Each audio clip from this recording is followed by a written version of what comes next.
So ಇವಾಗ recent ಆಗಿ ನೋಡ್ಬೇಕಾದ್ರೆ ಅಂದ್ರೆ ಆ ಮಕ್ಕಳು ಟ್ಯೂಷನ್ ಮುಗಿದ ನಂತರ ನಿಮ್ಮ ಮಾತುಗಳಿಗೆ ಪ್ರೇರಿತವಾಗಿ ಧಾರವಾಡ ಕೂಡ ನಿಮ್ಮ ಮಾತುಗಳನ್ನು ಅನುಸರಿಸಿ ಬಯಸುತ್ತಾರೆ. ಸೊ ಇವಾಗ Karnataka public service commission KPS ಮಾಡಬೇಕು. ಸೊ ಏನೋ ಕೂಡ ಮೈಂಡ್ KPS ಮಾಡಬೇಕು, ಅದು UPS ಮಾಡಬೇಕು. ಇಂಗ್ಲೀಷ್ ಕೂಡ UPS ಮಾಡಬೇಕಾದ್ರೆ ಇಂಗ್ಲೀಷ್ ಮಾಡ್ತಾರೆ, ಬೇರೆ ಕೂಡ ಮಾಡ್ತಾರೆ. ಸೊ ಇಂಗ್ಲೀಷ್ ಅಂಡರ್ಸ್ಟ್ಯಾಂಡಿಂಗ್ ಅದ, ಬಟ್ KPS ಮತ್ತು UPS ಭಾಳ ಇದು ಇದೆ. ನಿಮ್ಗೆ ಡೌಟ್ ಐತೆ ನೀ ಏನು ಮಾಡ್ಬೇಕಂತೇಳಿ ಎರಡೂ ಮಾಡು. Fine, I understood you. ನೀನು ಹೇಳ್ತಿರೋದೇನೆಂದರೆ ನಮಗೆ ಇಂಗ್ಲೀಷ್ ಕಬ್ಬಿಣದ ಕಡಲೆ ಅರ್ಥ ಮಾಡ್ಕೊಳ್ಳೋಕ್ಕಾಗತ್ತೆ, but we will not be able to express right all the answers the way we write it in Kannada. ಕನ್ನಡದಲ್ಲಿ ಬರೆಯೋದು ಹಾಗೆ ಸುಲಲಿತವಾಗಿ ನಮಗೆ ಇಂಗ್ಲೀಷ್ನಲ್ಲಿ ಬರೀಲಿಕ್ಕಾಗಲ್ಲ.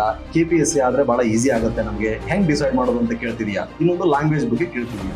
ನನ್ನ ಬಗ್ಗೆ ಕನ್ನಡ ಮೀಡಿಯಂ ನಾನು ಓದಿದ್ದು 1ನೇ ತರಗತಿಯಿಂದ ಪದವಿವರೆಗೆ, but English literature was my optional subject in graduation. I tried to do MA here. I left it in between and left to Hyderabad.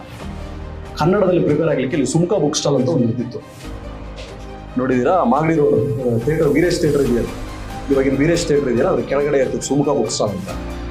One day I went that. ಎಲ್ಲ ಪುಸ್ತಕ ಕನ್ನಡ ಲಿಟರೇಚರ್ ಏನಿತ್ತು, Kannada literature one of the subject. ಸಾಸಿ ಮರಳ sir ಮನೆಯಲ್ಲಿದೆ, ನೋಡ್ಬೇಕು ನೀವು. Is no more. ಸಾಸಿ ಮರಳ sir 6,000 ರೂಪಾಯಿ charge ಮಾಡ್ತಿದ್ರು ಅವಾಗ. CDಗಳು ಸಿಗುತ್ತೆ ಅವರು. I couldn't attend his class. I collected all his CDs and went. When I sat, Kannada ಮೀಡಿಯಮಲ್ಲಿ ಮಾಡೋದು ಇಂಗ್ಲೀಷ್ ಮೀಡಿಯಮ್ ನನಗೂ ಡೌಟ್ ಇತ್ತು. ಎಲ್ಲ ಕನ್ನಡ ಮೀಡಿಯಮ್ನ ರಿಸೋರ್ಸನ್ನು ಕಲೆಕ್ಟ್ ಮಾಡಿದಾಗ ಐ ಫೌಂಡ್ ಇಟ್ ಇನ್ಸಫಿಷಿಯೆಂಟ್. ಕನ್ನಡದಲ್ಲಿ ಓದಿ ಇಂಗ್ಲೀಷ್ ತರ್ಜುಮೆ ಮಾಡಿ ಬರೆಯೋದ್ರೊಳಗೆ ನಾನು 3 ವರ್ಷ ಹೋಗ್ಬಿಡ್ತೈತಿ, ಬೇಡ. Sudden quick change. Initially I want to take political science. Political science was my optional subject. I was good. I am good in fact political ಸೈನ್ಸಲ್ಲಿ. But public ಅಡ್ಮಿನಿಸ್ಟ್ರೇಷನ್ಗೆ compare ಮಾಡಿದಾಗ I found less effort, more accuracy, more marks. ಇದರಲ್ಲೇ ಹೆಚ್ಚಿಗೆ ಸಿಗುತ್ತೆ ಅಂತ ಅನಿಸ್ತು. Public administration ತೊಗೊಂಡೆ.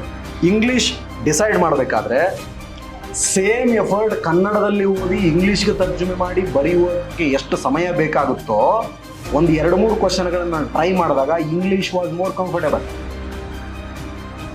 They don't ask you the English level of Shakespeare, John Milton, T.S. Eliot ಕೇಳಲ್ಲ. ಲೆಸಿಬಲ್, ಸಿಂಪಲ್, ಅರ್ಥ ಆಗುವಂಥ ಇಂಗ್ಲೀಷ್ ಬಂದರೆ ಸಾಕು. ಅರ್ಥ ಆಗ್ತಿದೆಯಾ ನಿನಗೆ? So you know it better. Sit with question paper, practice 2-3 answers which makes you comfortable. Just go for it. This is with regard to language ಆಯ್ಕೆ. KPSC, UPSC, I don't find any difference. But the process of recruiting, all those things, you people should decide. Make an honest effort.